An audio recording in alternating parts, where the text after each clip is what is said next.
Welcome to Crackers and Milk. Yes, welcome to Crackers and Milk. This is your host, David. This is your host, Jacob. Hi. And Mike. That's good.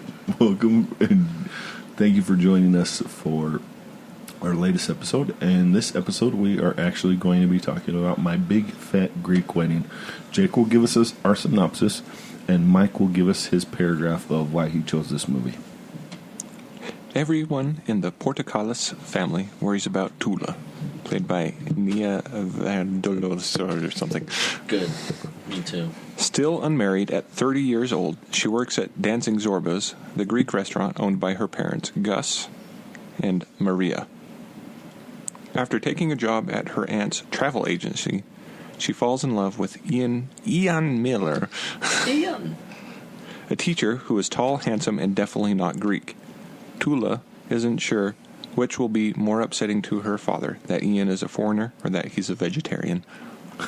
Yes, the guy is a vegetarian. You don't eat meat? We'll have lamb. That is all right, we will have lamb. I guess lamb is not meat. All right. Why I couldn't live without it. The whole movie is this religious thing. I love that we can all, understand it. Mm-hmm. Mm-hmm. We all have families that are religious or hold on to these values. I love their nationality. We're Greek, and every word comes from Greek. So, give me one word. I tell you how it comes from Greece. kimono. Mono. Let's see. It makes it funny because the opening, we've got the Greek house modeled after the Parthenon. Mm-hmm. Mm-hmm. I mean, it's just so great that this movie, we can all, just like I said, we can all relate to it. Our dads, our moms, our brothers and sisters, our loud cousins. I love the loud cousins. Yeah. And it all ties up at the end when that's what Tallulah says at the end. You can have all these crazy people in your life and loud and no, but they love you and they want what's best for you. Mm-hmm. So yeah, I watched it, for this podcast, and it was way funnier than I thought it was going to be. Like I've seen it before, and you forget, but man, I started thinking of it. Okay, yes. LDS religion. Mm-hmm. It seemed like you could tie everything that Mm-hmm. to the LDS church. You could tie it to the Catholic Church. Mm-hmm. If Rachna's listening, I did her wedding, and she's Pakistani, and this was watching her wedding. Me being at that wedding, it was incredible. These people. Wow. She even told me, I just want to warn you, my family's a little, and it was like, holy crap!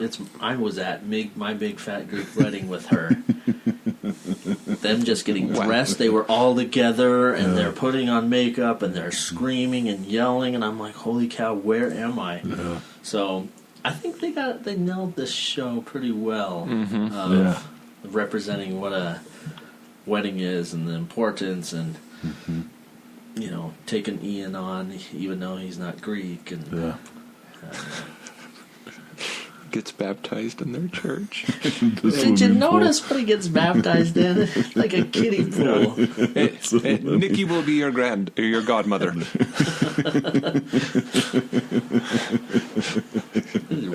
Wiping the oil all over him or something. Oh my gosh, this movie is hilarious. Mm-hmm. So anyway, that's why. The number one romantic comedy of all time, Really? according to Money. Wow. Oh, money-wise, the number one. Mm-hmm. It made the most money. Mm-hmm. Really? Yeah, knocked off Pretty Woman.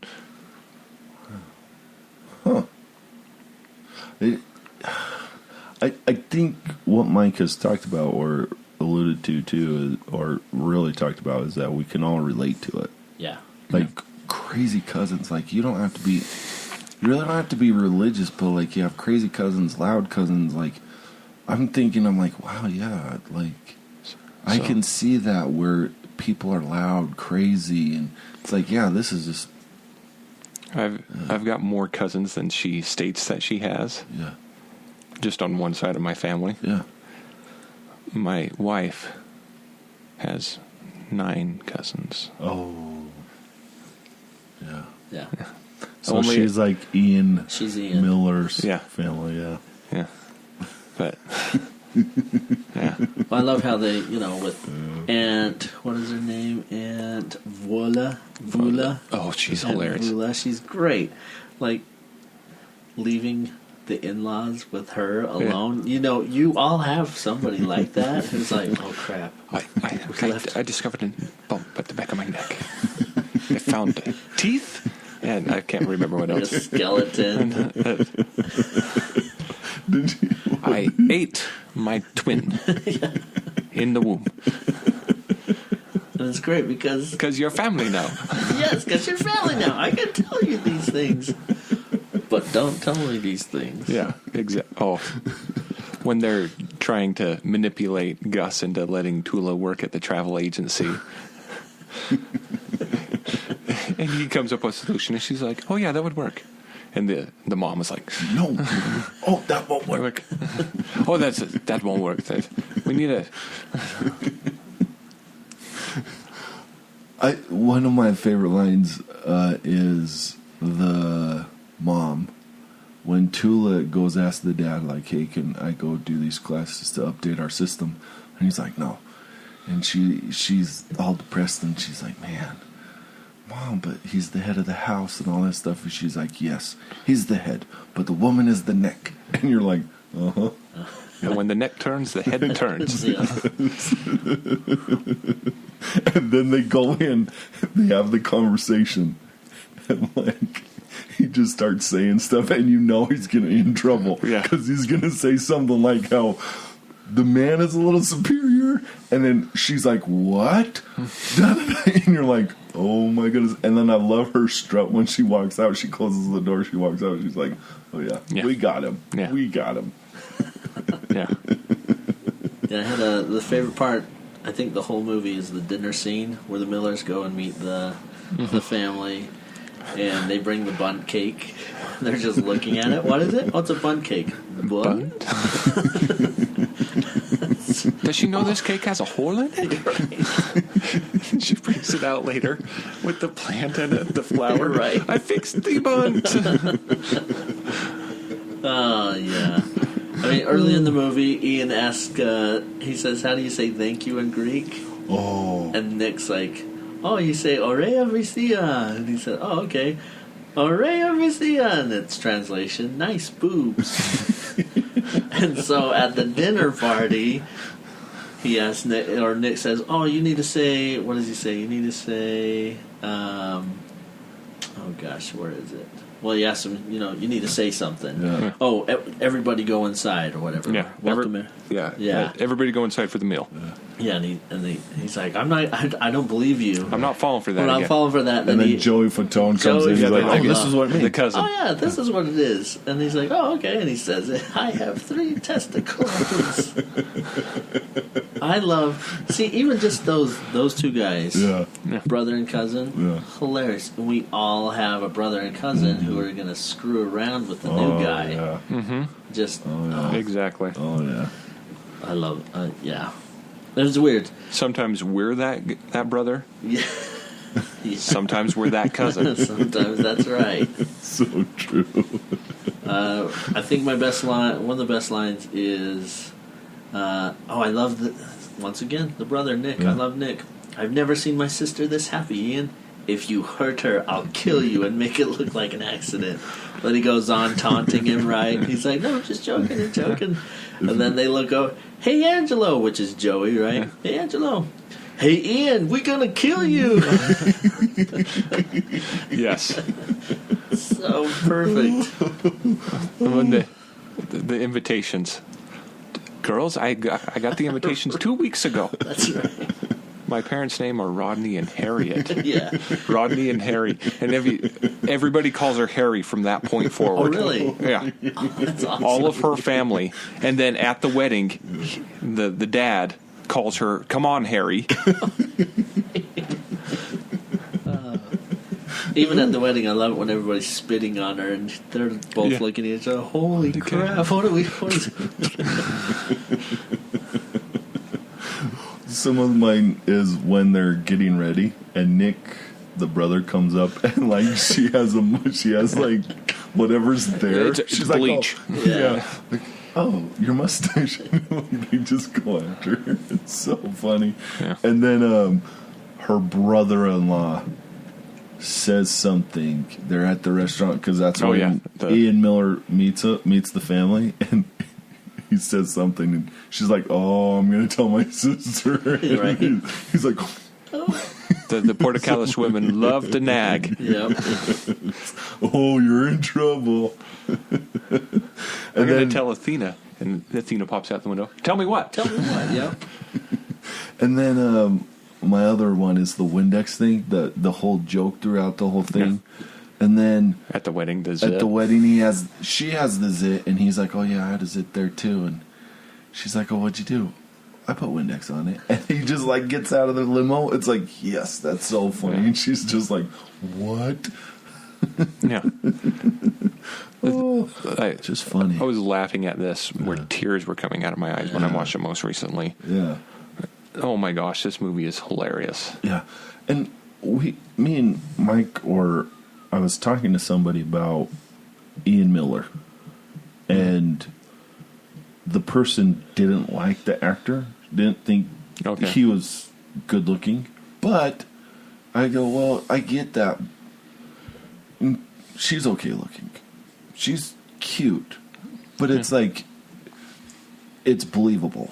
Between Ian Miller, the guy who plays Ian Miller, and her, it's believable that they would get together. Mm-hmm. And I brought up, well, John Hamm, like, if John Hamm was the guy, I wouldn't believe that. It's like, I don't really kind of believe it. I don't believe that John Hamm, or like, if you have George Clooney in that role, it's like, I wouldn't believe that. But like the guy who did it, and I think this one and Raising Helen were his only, I don't know, he may have had other leading roles, but in movies and romantic comedies, or romantic movies, those are the only two that I can really recall him in. And I can see it where it's like, well, she was the star where she was able to... This was her passion project. Yeah. And it kind of launched her where people can understand it, and then she was able to they were able to make a second one.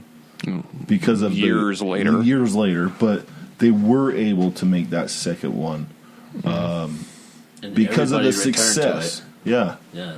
And it was the success of this first one that gave them the opportunity to make the second one years later. Yeah. So yeah, I liked it. If you want to laugh so hard that tears come out of your eyes, watch this movie.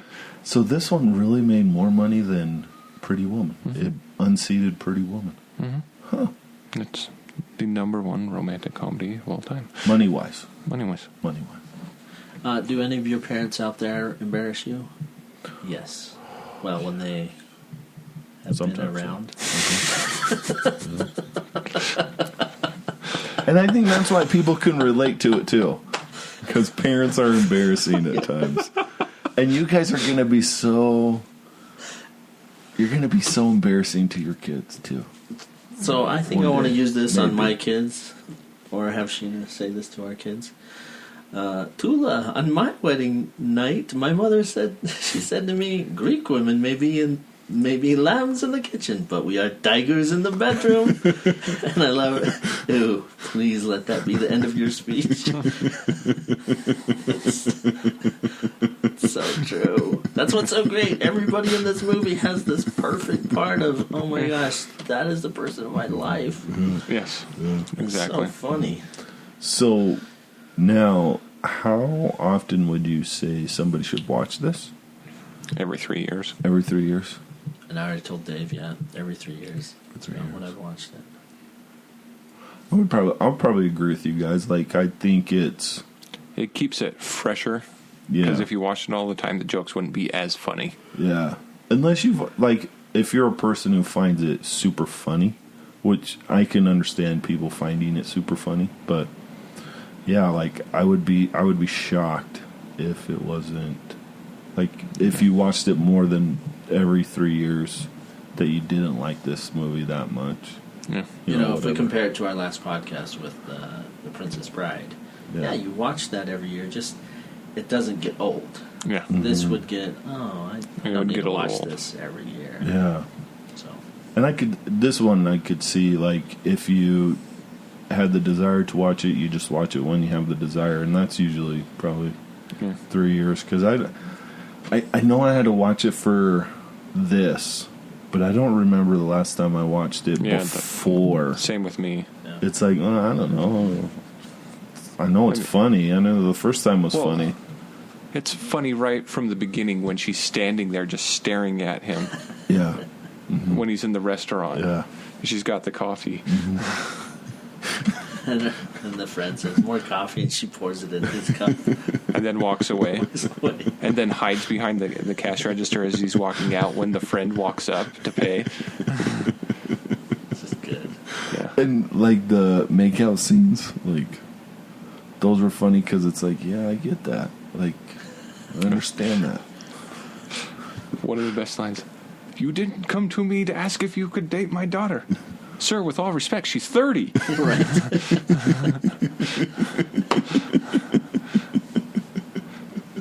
I mean, everything in the movie, I just go, oh, this is LDS culture. All over. Written all over. So good. Oh, yeah. Oh, They could have yeah. called it My Big Fat LDS Wedding, and it would have been... At the time, it would have been my big fat Mormon wedding. Yes. And where her parents are trying to set her up. Right. And it's always these old guys, and Yeah. you're just like, what? Oh. They're bald. They've got a career. Yeah. They're established. That's it. They're established. Yeah. Gotta make Greek babies. So true. Yeah. Well, Okay. so we recommend this movie, of course. So please watch it. You know, if you haven't watched it in 3 years, it's about time. You know, it's like a tetanus shot. You need to watch it. And so But it's not painful. it's not painful. It's fun. Well, shots aren't painful, but Yeah, shots aren't too painful. So come watch it. Watch the movie, and then listen to the podcast, or listen to the podcast before the movie. And please subscribe, rate, and leave a comment on what you think of the podcast and what you thought about this episode. So thank you, and have a great day.